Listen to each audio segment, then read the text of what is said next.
Welcome back to another exciting and inspiring episode of On Location in Vancouver. Well, this time we're actually in Whistler for the Whistler Film Festival. I'm your host, Zara Durrani. The show is hosted and produced with the support of TELUS STORYHIVE. Joining me is someone I am so honored to have here sitting with us. You all are very familiar with our guest here today. Tantoo Cardinal is a member of the Order of Canada, one of the country's highest civilian orders. The order recognizes Cardinal for her contributions to the growth and development of Aboriginal performing arts in Canada. Arguably, she's one of the most recognized Indigenous actors of her generation. She has appeared in numerous plays, television programs, and films, including some of my favorites, some of your favorites, Legends of the Fall, Dances with Wolves, Killers of the Flower Moon, and many more. Thank you so much for taking the time out of your busy schedule and joining us today, Tantoo. Thank you. Thank you for the invitation.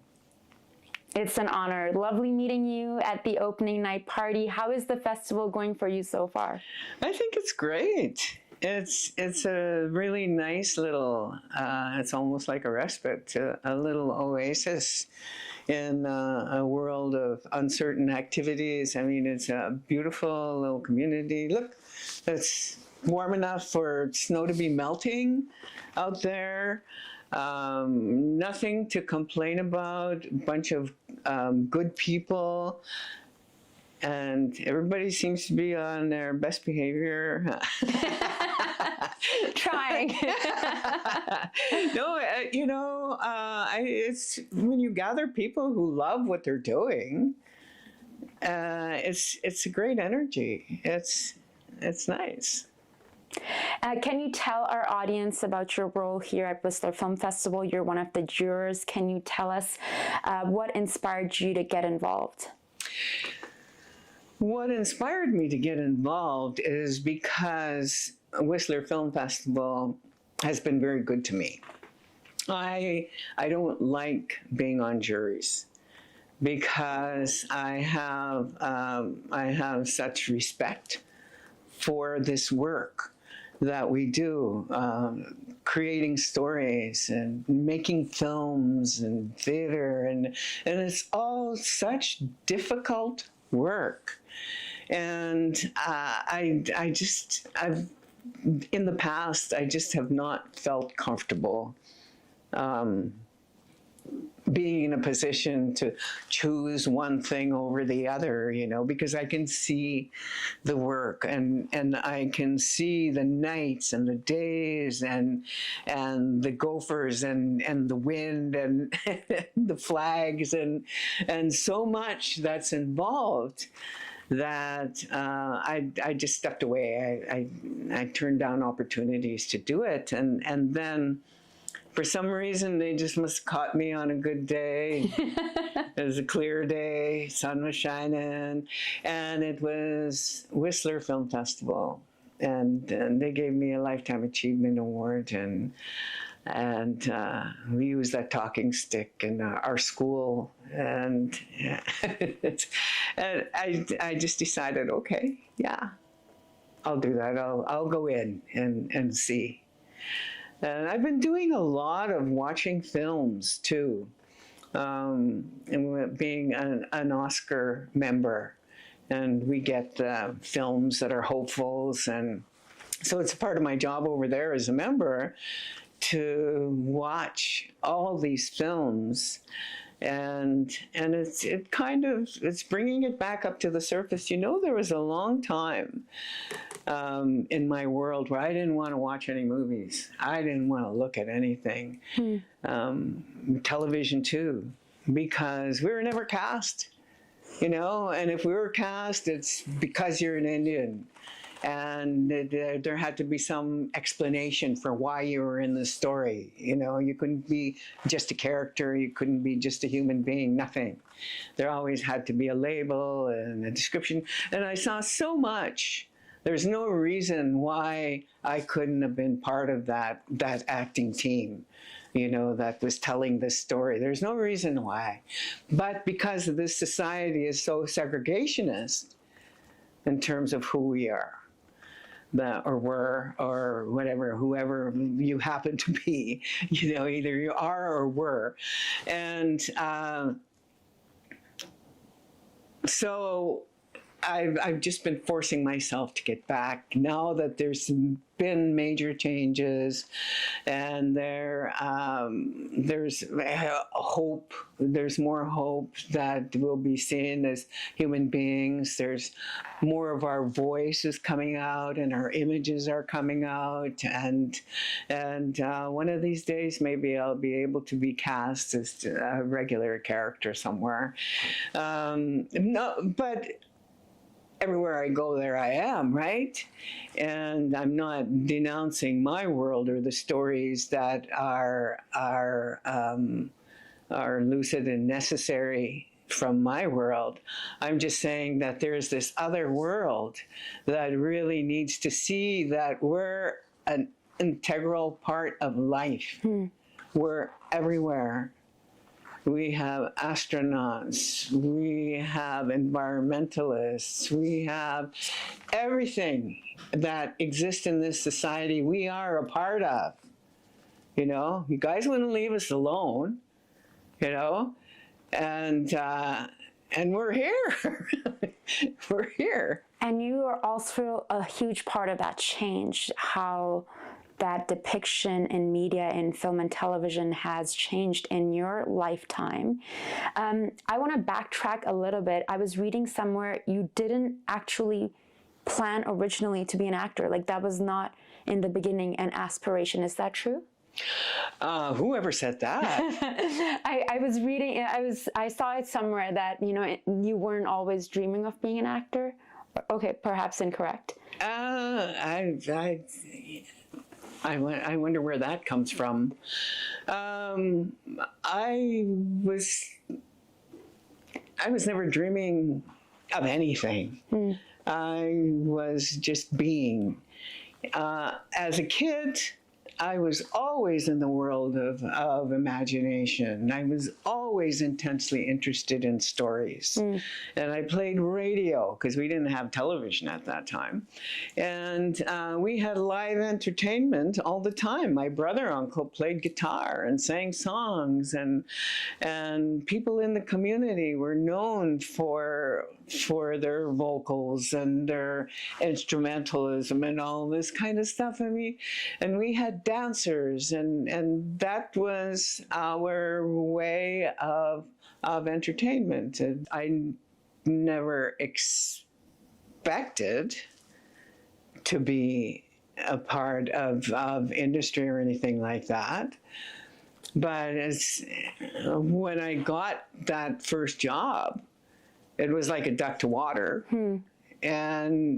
And then it wasn't long for me to recognize that I dropped whatever I was doing. It was my job. It was my responsibility. It was something I loved. And I blame genocide and colonialism for everything. And if you find something that you love, hang on, man. Hang on. That's a good thing, because the attempt was made on love, you know, and residential school is a really good example of how the attempt was made to destroy love. You take children away and you separate those children that just sisters and cannot see their brothers, and the family split up like that. And there's foster systems that are willing to separate, and thank goodness for the people in our worlds that are changing that and shifting that, so that families can be raised by maybe extended families, or at least by communities. And if the destruction of the family is so that it endangers the child. And we have a lot to fix in our community, you know, and I don't have much to offer, but if I can offer something, you know, that's why stories are so important. that you can bring ideas and you can celebrate ideas and all of this. Another thing that I appreciate, it doesn't shove anything down anybody's throat. If they don't agree with it, don't agree with it. If you don't like it, turn it off. You know, it's kind of goes along with willpower. You know, you have your own gift to make your decisions about who you are. You make your decisions. Is that who I am? Is that not who I am? And do I like that or not like that? And figure out why. And so this is really kind of a wonderful institute of learning about ourselves and who we are. And I think that's why I've created that school, because it's been a fascinating journey trying to find out what's wrong with you.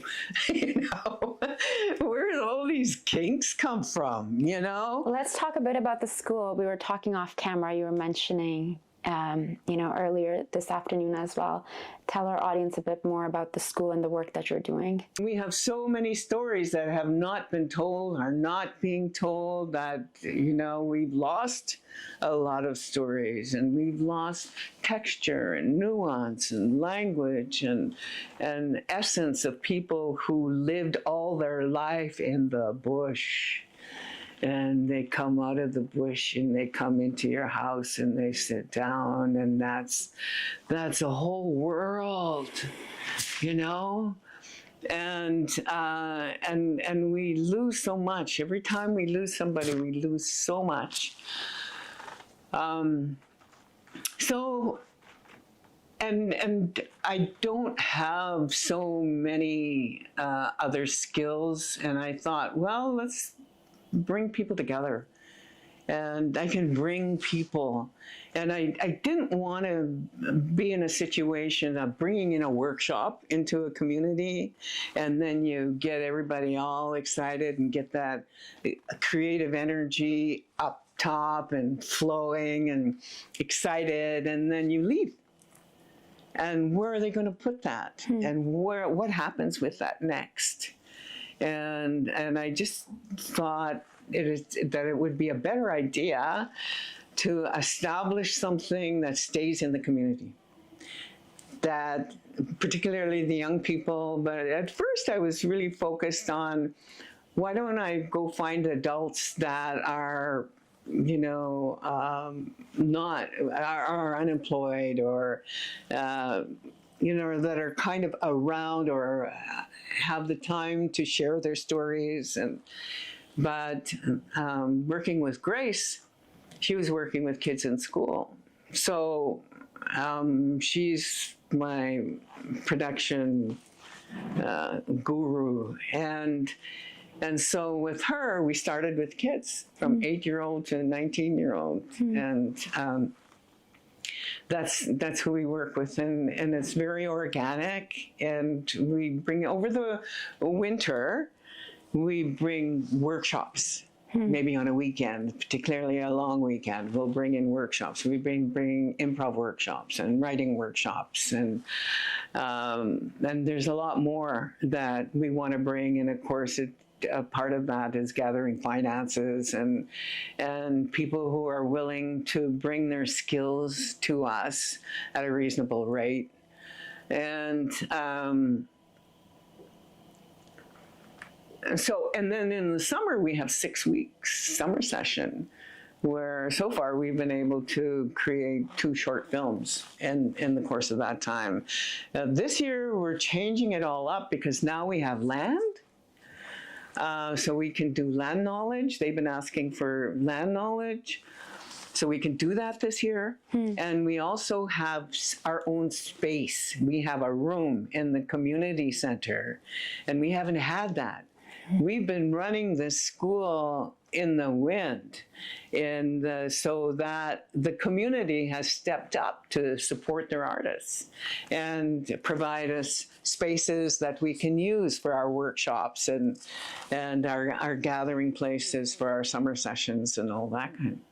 What comes to me is the love and the energy that you're putting into this. Does it come from a space that you wish that there's a desire that you had this when you were first starting out or when you were a teenager? In a sense, I had this With your community? when I was a kid. And it's been heartbreaking to see that we have so much restructuring to do. You know, these thieves of life that have gone in and destroyed our families and destroyed our communities and taken away our gems, our deep knowings and our joys, and mutilated them and did their best to destroy it. And we're rebuilding. And so that's a part how I was able to rebuild. Is through that process. I mean, I was given this world of acting and storytelling, and exploring that and trying to find healing and trying to, because I refuse to be put down, and always trying to find out, okay, where does this come from? Because there's all kinds of issues. There's a lot to unpack. To come from, you know, no mother, no father, broken families, and where are your siblings, and there's no homestead, there's no land that's yours, that's you don't belong anywhere. You know. It's so hard scrabble to be a part of this society. That's the way it looks from a certain lens, you know, when you're trying to find your breath. What is really me? When colonialism is being shoved down your throat, you have to stop at some point and say, this is not me. It's not me. And I think the arts helps us to find out, is this me or is this not me? And what is me? And by something like Taproot, where they're able to unravel in their own way, in their own stories, it's not coming in and placing a script or something that they have to fit into. They're creating this thing for them to fit into. I watched Dances with Wolves in Pakistan. So to sit here with you, it feels like a big, you know, just like this moment of, wow. Legends of the Fall. I remember I watched that movie by myself. I was really quite young and being so impacted by that. So I would love to, obviously these are just one of like over 130 projects, you know, that you've been a part of. But I would love to talk about them because I have all these memories of watching these films. Okay, talk about them.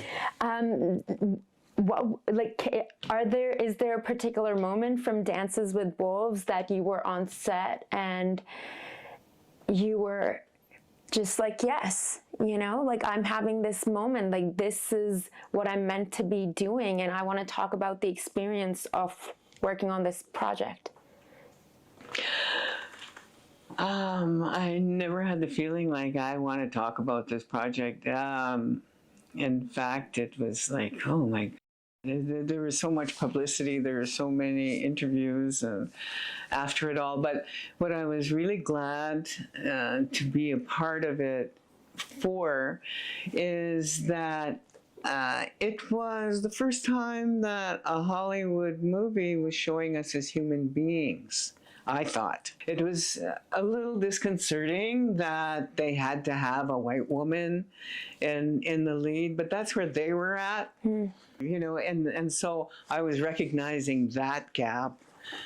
So I'm always grateful for any kind of step forward in terms of kind of sneaking towards some truth. And we needed truth that we were human beings at that time.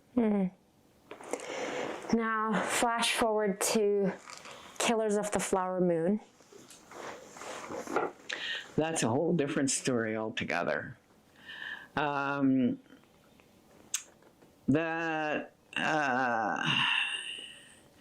That's a crucial story in our history in general, you know.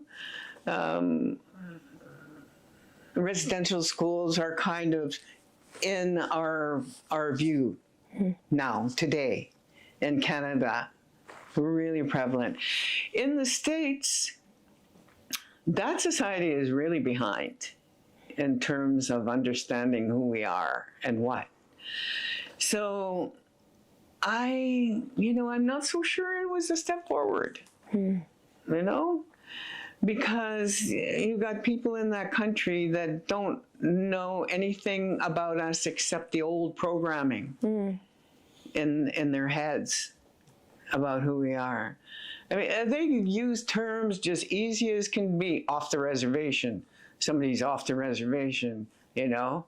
They're not thinking right, and they're way off the mark. They're off the reservation. That's a part of their everyday dialogue. You know? That is the N-word as far as I'm concerned. Because it's ignorant. A big part of our history as Indigenous people is the church working together with the government, working together with business. That three-legged stool is the mechanism for genocide and colonialism. And it always distresses me when that truth is not brought forward, particularly in that society, because there's massive ignorance. And I was so distraught that we did the red carpet and we did all these interviews and you meet people. And I always remember this woman coming up to me. She was so excited about the movie. She said it was like a documentary. And that's what I was afraid of. That they're going to see it. Yeah, and think because that's the for truth. 50 years I worked to dispel. Because when I first started, there's all this stuff about how an Indian woman walks behind the man, and that she's subservient. That's what that meant to outside society.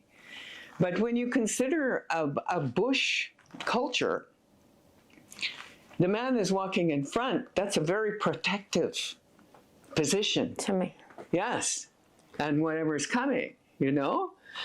But the ignorance, you couldn't hear. They couldn't hear the explanation with the thickness of the ignorance.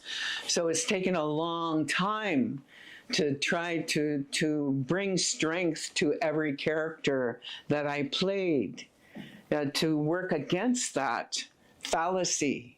You know, as far as I'm concerned, there's nothing more powerful than an Indigenous woman.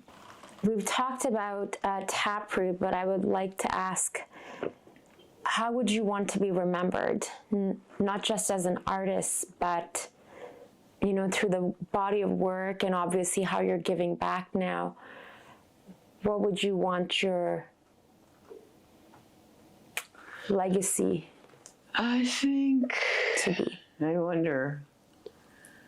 I think it would be not so much how to be remembered. It would be, I would hope that I could inspire people to really look at who they are and honor that. And that's certainly what I'm trying to do, is trying to just kind of peel off the attacks, the negativity and the naysay, and to find God, you know, because we're an extension of creation, we're an extension of creativity, and we're an extension, we're love. When you're when you're violated and abused and denied, it can lock up your heart. And so there's a whole process of opening up and trusting that there is protection. And it got closed because it didn't seem like there was any protection. And but it is there. That was beautiful. One last thing before we let you go, what advice would you give to Indigenous as well as artists, filmmakers, actors of color who are either aspiring or on their journey? Definitely keep at it. Honor that. That comes from somewhere. And you came into this world already knowing that that's what you're going to do. So get in touch with that knowing and trust it. Sometimes I think people think that they hired you, but I think that life does that. Life has hired this person to hire you, and life has hired you to be there in that moment, and then that's a discovery in itself. Is what have I got to give? Why am I here? What can I get from it? What can I give from it? What is this moment? We're all in this together, and I have a right to be here. Thank you so much, Tantoo. I feel like we can be speaking for hours. I've certainly taken more than 15 minutes of your time. Yeah. I really appreciate you being here. Really inspired and very moving conversation, especially what stood out for me when you mentioned about life and trusting. You know, those two bits, I feel like any artist, any human being can get so much from the message that you've shared. And I'm sure that you have a lot more to share from the wisdom of like these last 50 years of like working in this industry and all that you've accomplished. But I'm sure a lot of the adversity that you've also come across. But it's an honor to sit down with you. What a privilege to spend time to share space with you. Thank you so much for taking the time. Thank you.